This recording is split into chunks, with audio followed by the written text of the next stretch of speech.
بسم اللہ الرحمن الرحیم۔ السلام علیکم ورحمۃ اللہ وبرکاتہ۔ خوش رہے آباد رہے اللہ رب العزت میرے تمام مسلمان بہن بھائیوں کو خوش رکھے آباد رکھے، آمین ثم آمین۔ اللہ رب العزت میرے تمام مسلمان بہن بھائیوں کی تمام پریشانیاں دکھ تکلیف دور کرے۔ میرے جتنے بھی مسلمان بہن بھائی بے روزگار ہیں، کاروبار کی وجہ سے پریشان ہیں، اللہ رب العزت اس رمضان المبارک کے صدقے میرے تمام مسلمان بہن بھائیوں کے رزق میں خیر و برکت عطا فرمائے، آمین ثم آمین۔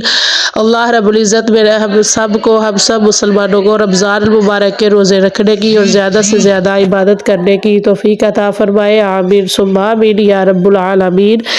جی، رمضان المبارک کا یہ بہت ہی پاورفل وظیفہ ہے، پاورفل عمل ہے۔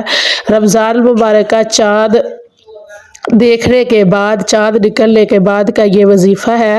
اس وظیفے کو لازمی کیجیے گا، انشاءاللہ العزیز آپ کے گھر سے رزق ختم نہیں ہوگا، انشاءاللہ العزیز آپ کے گھر میں تنگ دستی ختم ہو جائے گی، آپ کے گھر سے جو بھی پریشانی دکھ تکلیف ہوگا انشاءاللہ العزیز دور ہو جائے گا۔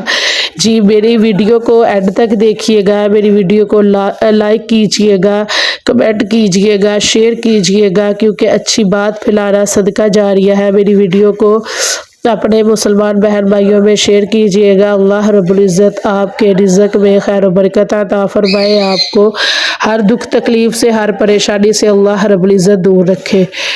جی، وظیفہ اس طرح کرنا ہے کہ رمضان المبارک کی چاند رات کا یہ وظیفہ ہے۔ آپ نے رمضان المبارک کی چاند رات کو آپ نے 21 مرتبہ سورۃ القدر پڑھنی ہے، اور پھر اس کے بعد آپ نے ایک مرتبہ سورۃ الملک پڑھنی ہے۔ سورۃ الملک پڑھنے کی برکت سے انشاءاللہ العزیز پورا مہینہ آپ پہ رحمت کرم اور اللہ رب العزت کی بہت سی رحمتیں برکتیں رہے گی، اور سورۃ القدر 21 مرتبہ پڑھ کے اللہ رب العزت سے اپنے رزق کے لیے دعا کرنی ہے، اپنے رزق میں برکت کے لیے دعا کرنی ہے، انشاءاللہ العزیز اس عمل کو کرنے کی برکت سے آپ کے گھر سے رزق ختم نہیں ہوگا، انشاءاللہ العزیز آپ کے گھر سے کوئی بھی جو بھی پریشانی ہے، دکھ ہے، تکلیف ہے، ٹینشنیں ہے، وہ دور ہو جائے گی انشاءاللہ العزیز۔ رمضان المبارک کے اس مہینے میں آپ کے گھر میں اللہ رب العزت اتنا رزق عطا فرمائے گا کہ آپ خود حیران ہو جائیں گے۔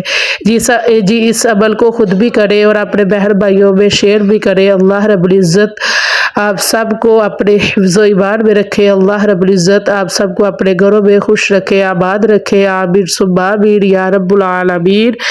جی، دعاؤں میں یاد رکھیے گا۔ السلام علیکم ورحمۃ اللہ وبرکاتہ۔